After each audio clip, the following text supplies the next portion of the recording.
हम लोग ये चाहते हैं कि जो 23 तारीख का सेकेंड शिफ्ट है और 24 तारीख का एग्ज़ाम है, चूँकि पेपर उसका भी आउट है तो उसको भी रद्द करके दोबारा एग्ज़ाम लिया जाए। 6 लाख अभ्यर्थी इस लड़ाई को लड़ रहे हैं और हमें पूरा विश्वास है कि हाईकोर्ट हमारे पक्ष में फैसला देगी। ऐसे ऐसे जगह पर सेंटर दिया गया है ना, जो गाय भैंस का तबेला जैसा दिख रहा था। लेकिन आपको तो सारा शिफ्ट कैंसिल करके और आपको फिर से पूरी फ्रेश तरह से एग्ज़ाम लेना चाहिए। और भी जो भी शिफ्ट था सबका आप 23 का सेकंड शिफ्ट और 24 का जो फर्स्ट शिफ्ट था उसका भी आप कैंसिल करिए। तो आयोग है, बिहार एसएससी आयोग है, वो इसका जवाब देने में नाकाम रही है। नमस्कार, दर्श न्यूज में आप तमाम दर्शकों का स्वागत है। मैं आपके साथ चंद्रमोहन। बिहार में परीक्षा और विवाद का संबंध पुराना है।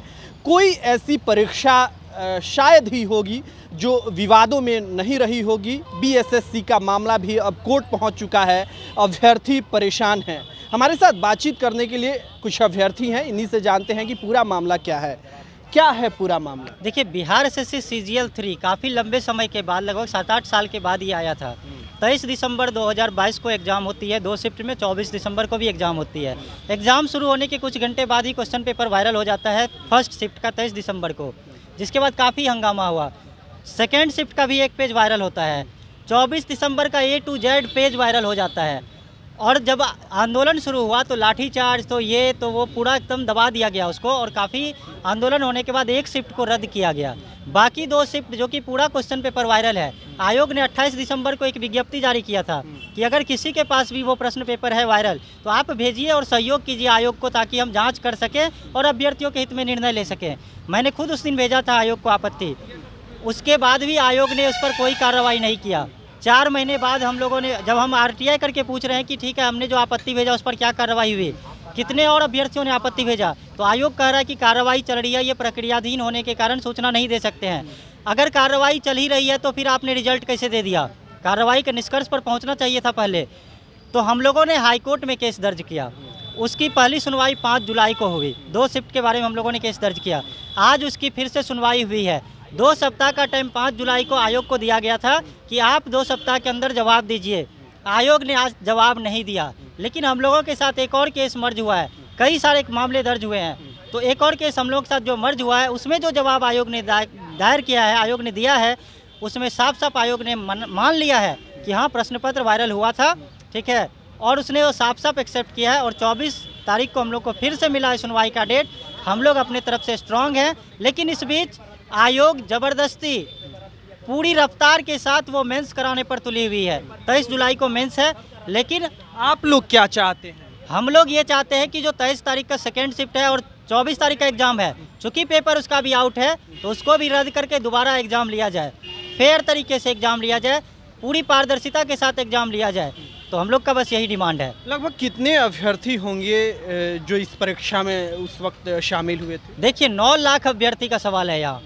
हर शिफ्ट में 3-3 लाख अभ्यर्थी एग्ज़ाम दिया है, तो 9 लाख अभ्यर्थी है, जिसमें से 3 लाख अभ्यर्थी का दोबारा एग्ज़ाम लिया गया है 5 मार्च को। लेकिन 6 लाख अभ्यर्थी इस लड़ाई को लड़ रहे हैं और हमें पूरा विश्वास है कि हाईकोर्ट हमारे पक्ष में फैसला देगी, क्योंकि हम लोग स्ट्रांग हैं, पूरा सबूत है हम लोगों के पास। कैसे जानकारी मिली थी कि प्रश्न पत्र जो है वो वायरल हो गया? जी देखिए, जब हम एग्ज़ाम दे करके निकले किशनगंज में, तो शाम में 4-5 बजे हम देख रहे हैं कि पूरा फेसबुक में हर ग्रुप में पूरा 22 पेज 23 पेज ऐसे वायरल है क्वेश्चन। जब देख रहे हैं तो अरे ये तो हम लोग का शिफ्ट का क्वेश्चन है। तो फिर जब हम लोग इस पर आवाज़ उठाना शुरू किए तो आयोग मांगा कि ठीक है अगर आप लोग के पास है तो आप भेजिए। हम लोग भेजे तो आयोग का ये कहना है कि 1 मिनट पहले प्रशांत कुमार नाम का लड़का फ़ोटो खींचा था, 55 मिनट बाद वो अपने दोस्त को भेजा था, जो आयोग यहाँ भी कर रही है कोर्ट में भी।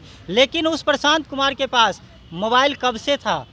क्या वो प्रशांत कुमार मोबाइल लेकर के पहले एग्ज़ाम के शुरू से ही वो अंदर होगा? 1 मिनट पहले तो वो नहीं लाया है। आयोग तो ये नहीं कह रही है कि 1 मिनट पहले वो मोबाइल लाने गया है। मोबाइल पहले से था। आयोग का पूरा सिस्टम इस परीक्षा कराने में फेल साबित हुई है। ऐसे ऐसे जगह पर सेंटर दिया गया है ना, जो गाय भैंस का तबेला जैसा दिख रहा था। तो ये स्थिति थी इस एग्ज़ाम की, इसीलिए सारा का सारा आउट है। कब से आप लोग इस परीक्षा की तैयारी कर रहे थे? हम लोग तो 3-4 सालों से इस परीक्षा की तैयारी कर रहे थे, क्योंकि काफ़ी लंबे समय के इंतज़ार के बाद ये इसकी वैकेंसी आई थी। और चूँकि एक प्रतिष्ठित इसमें पोस्ट है सचिवालय सहायक का, तो सब अभ्यर्थी कोशिश करते हैं कि इसमें सिलेक्शन हो जाए। और जहाँ तक कि पेपर आउट की बात है, तो जैसे ही हम लोग एग्ज़ाम देकर निकले थे, वैसे ही देख रहे हैं कि यूट्यूब पे, फेसबुक पे, मतलब जितने भी सोशल मीडिया है चूँकि आजकल सोशल मीडिया का ज़माना है, पेपर आउट हुआ नहीं कि तुरंत पता चल जाता है।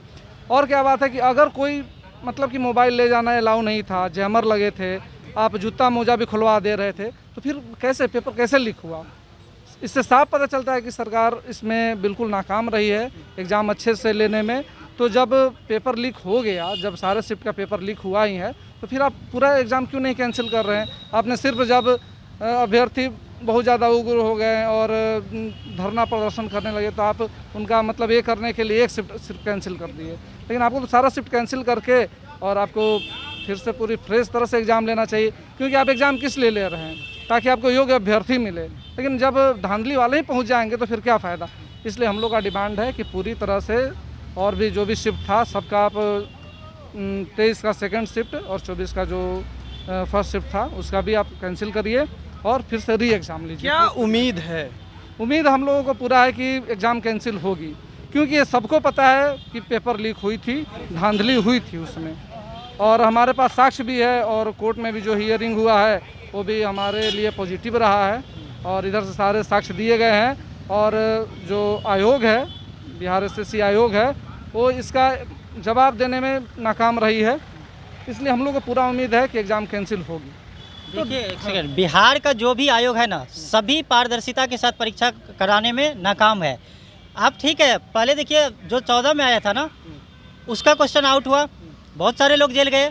उसके बाद BPSC का क्वेश्चन आउट हुआ, उसमें देखिए क्या हुआ। उसके बाद देखिए CGL का क्वेश्चन तीनों का तीनों शिफ्ट में निकला। इसके बाद भी अगर 2 दिन पहले देखिए 16 तारीख को एग्ज़ाम हुआ है, उसका प्रश्न पत्र वायरल है। सोशल मीडिया पे सारे यूट्यूबर के पास कैसे गया जब आप क्वेश्चन लाने ही नहीं देते हैं? कैसे आपके सेंटर से 2 लड़का क्वेश्चन पेपर लेकर भाग जा रहा है OMR सीट के साथ?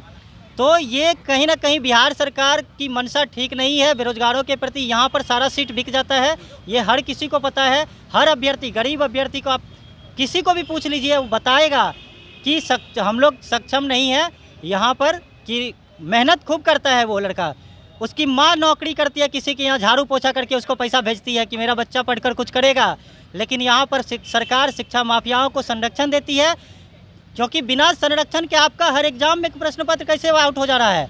तो ये कहीं ना कहीं बिहार सरकार की मंशा ठीक नहीं है। तो देखिए, ये तमाम जो BSSC अभ्यर्थी हैं वो परेशान हैं और सरकार से मांग कर रहे हैं कि फिर से परीक्षा ली जाए। जो भी शिफ्ट के जो प्रश्न पत्र वायरल हुए हैं उन पर कार्रवाई करते हुए सरकार इसे संज्ञान में ले और परीक्षा में पूरी तरह से पारदर्शिता बरती जाए। और जिस तरह से गंभीर आरोप अभ्यर्थियों ने लगाया है, ये अभ्यर्थियों का आरोप है, दर्श न्यूज़ का इससे कुछ लेना देना नहीं है। बहरहाल इस खबर में इतना ही। आगे की खबरों के लिए बने रहें दर्श न्यूज़ के साथ। अभी तक आपने हमारे YouTube चैनल को सब्सक्राइब नहीं किया है तो सब्सक्राइब कर लें।